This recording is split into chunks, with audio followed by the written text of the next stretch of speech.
lectura del libro Las dos repúblicas o Roma o los Estados Unidos, y empezaremos un nuevo capítulo, el número 25, que lleva por título La Gran Conspiración. Primera parte. Parecería que todas las personas en Estados Unidos se alegrarían cada vez de la oportunidad de que por su ley suprema de esta nación se comprometiera a ser leal a la libertad religiosa.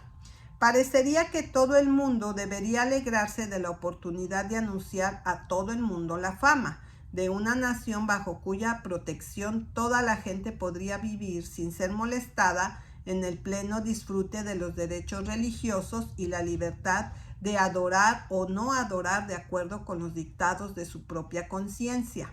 Sin embargo, ese no es el caso.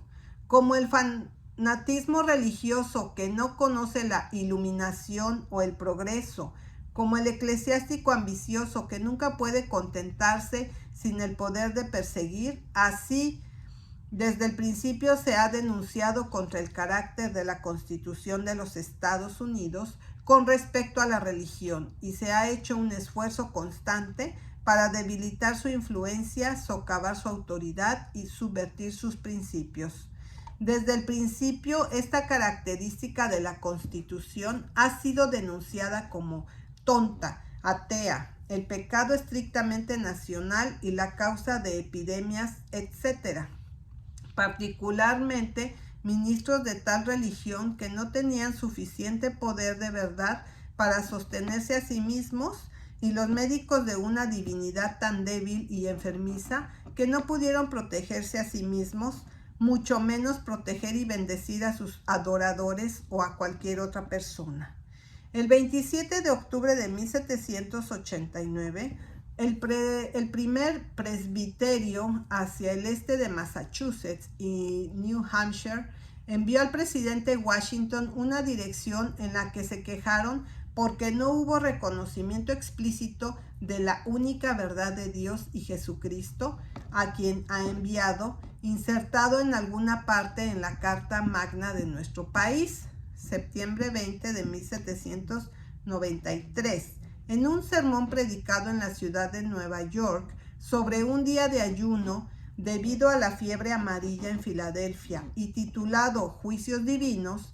El doctor John Mason magnificó los irreligiosos características de la Constitución como una de las principales causas de las calamidades de las que estaba hablando.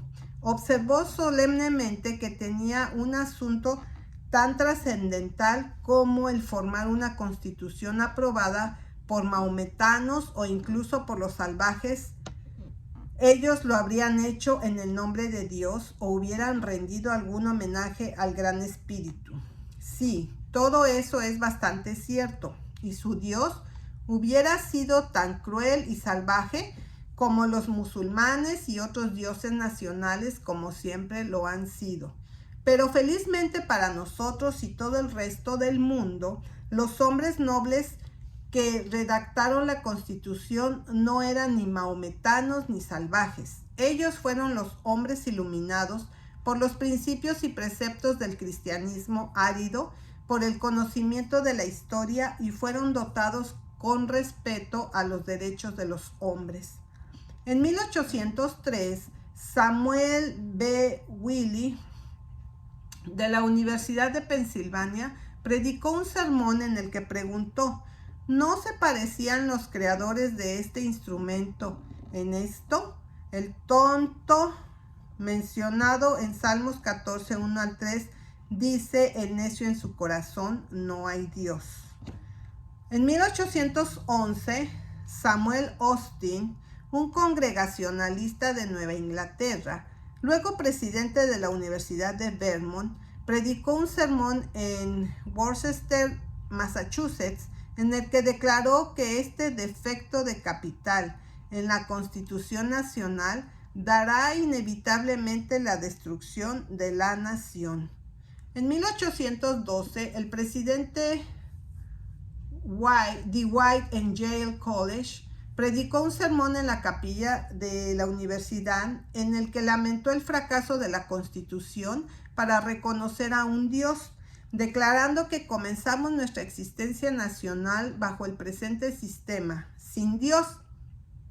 Al año siguiente, recurrió a lo mismo, diciendo que las naciones e individuos más burdos en sus actos públicos y en sus declaraciones, manifiestos, proclamas, etc., reconocen siempre la superintendencia de un ser supremo. Incluso Napoleón lo hizo. Por supuesto que Napoleón lo hizo. Son personajes que son más probable que lo hagan y luego, habiéndose cubierto con la panoplia hipócrita para arruinar reinos, naciones desoladas y violar todos los preceptos de moralidad y todos los principios de humanidad.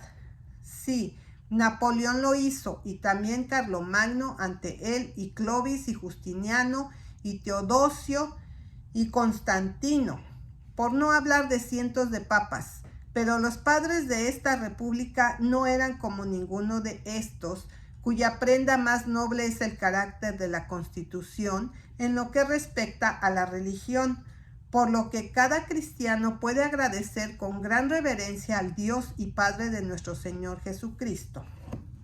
En 1819, en un día de acción de gracias designado por el gobernador de Pensilvania, el doctor Duffield predicó un sermón en Carlisle en el que declara la Constitución completamente atea.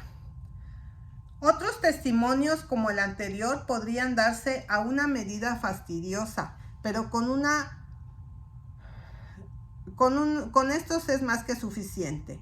El lector encontrará estos y muchos otros similares en la sección Proceder de la Quinta Convención Nacional de Reforma, celebrada en Pittsburgh el 4 y 5 de febrero de 1874, emitido por la Asociación Nacional de Reforma.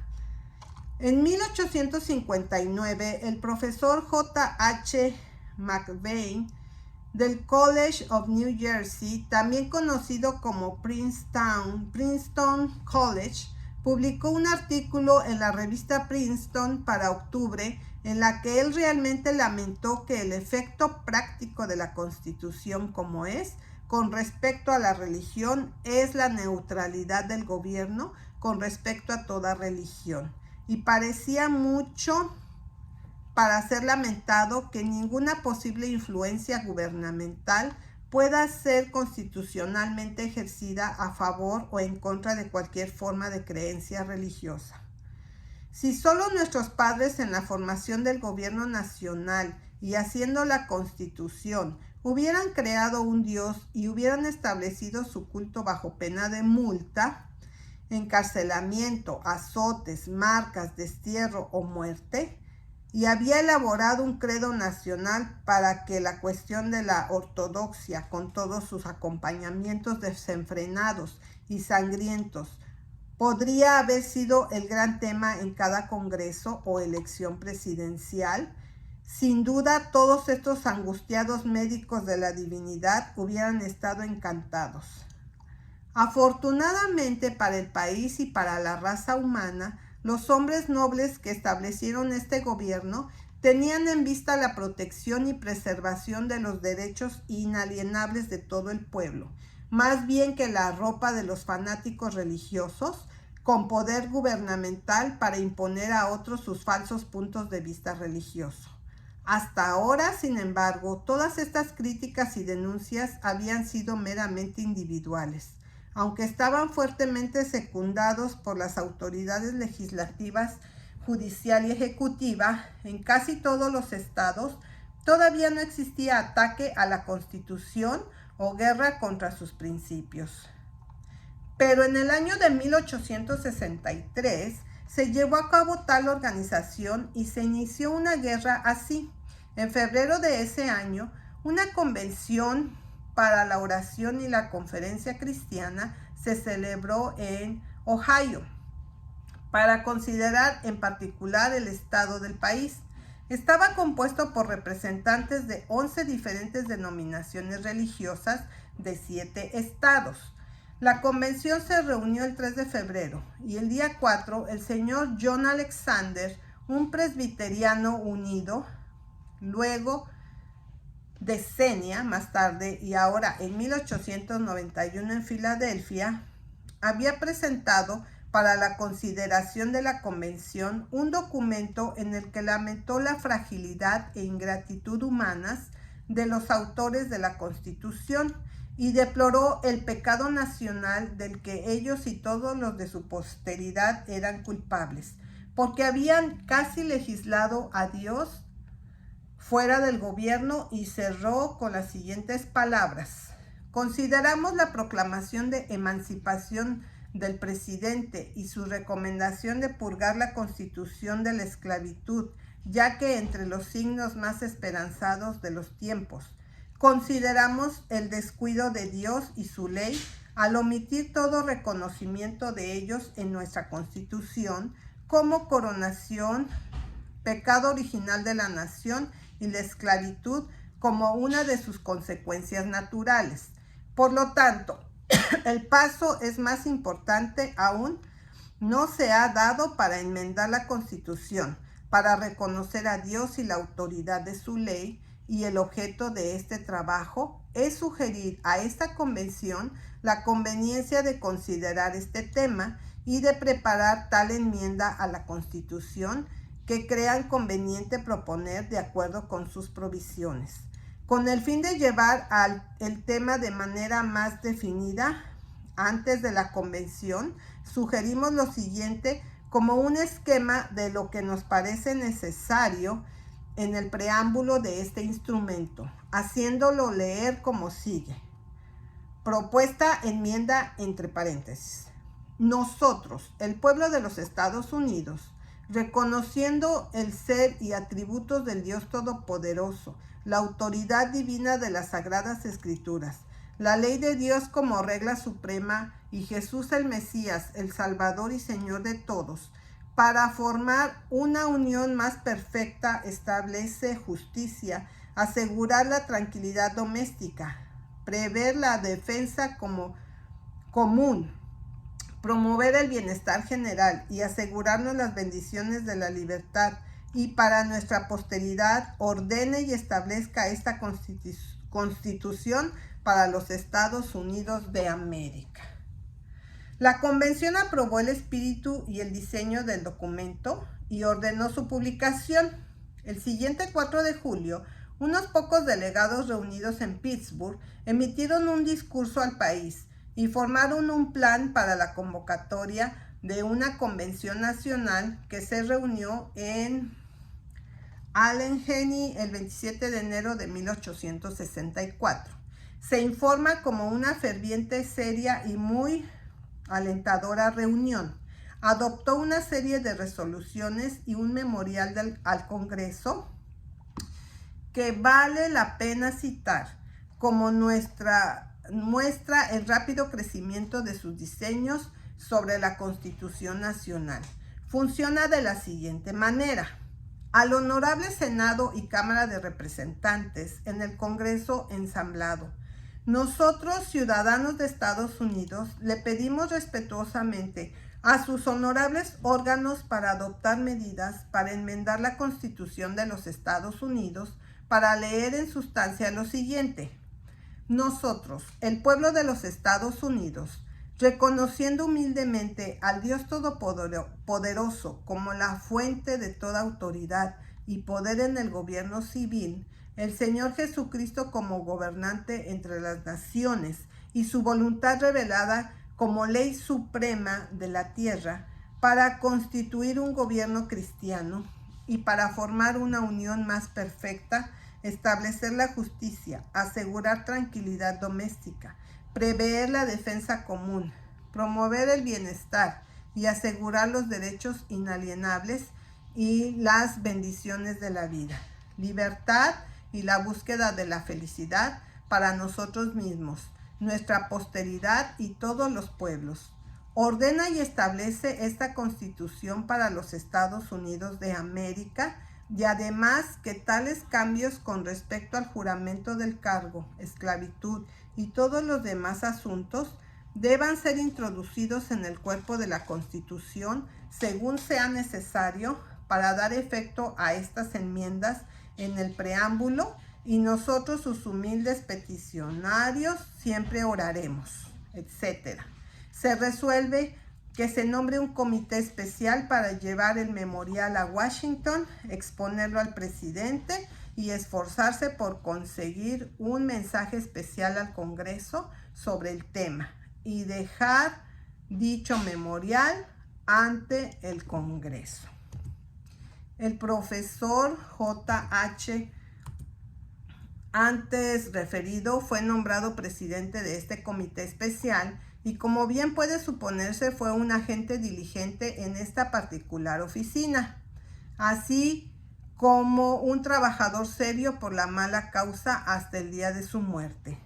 En esta reunión de Allegheny, una organización permanente fue efectuada llamada la Asociación Nacional para Asegurar a los Religiosos la enmienda de la Constitución de los Estados Unidos, con el señor John Alexander como primer presidente y Zadok Street, un cuáquero, como vicepresidente. Al presentar su nombre e influencia a esta asociación, el señor Street parecería haber olvidado las experiencias de sus antepasados denominacionales en Nueva Inglaterra bajo un gobierno con el que lo que ahora propone esta asociación era idéntico. No es necesario rastrear los detalles del asunto más allá. Basta decir que una convención nacional desde entonces se celebra cada año en las principales ciudades orientales de Pittsburgh, Nueva York, Filadelfia, Washington y tan lejos al oeste como Cincinnati. El órgano oficial de la asociación es The Christian Statesman, establecida en 1867 y publicada en Pittsburgh, Pensilvania.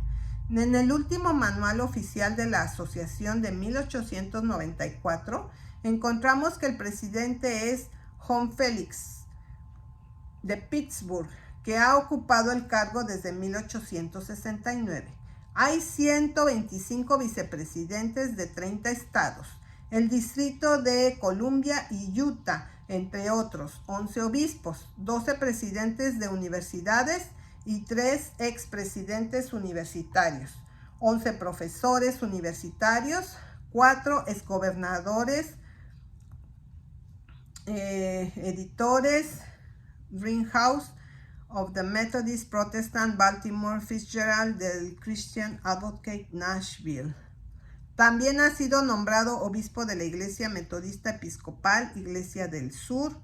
Esto hace que el número de obispos vicepresidentes sea 12 y Howard del Cumberland o Presbyterian Nashville y tal tienda de reverendos, que no podemos tomar el tiempo o el espacio para designarlos, aunque no sería un error mencionar nombres tan conocidos como Joseph Cook de Boston, presidente, Silly Quiller de Brooklyn, Eric Johnson de Chicago. Además de todos estos, hay un comité ejecutivo de 18 y 7 secretarios de distrito. Artículo 2 de la Constitución de la Asociación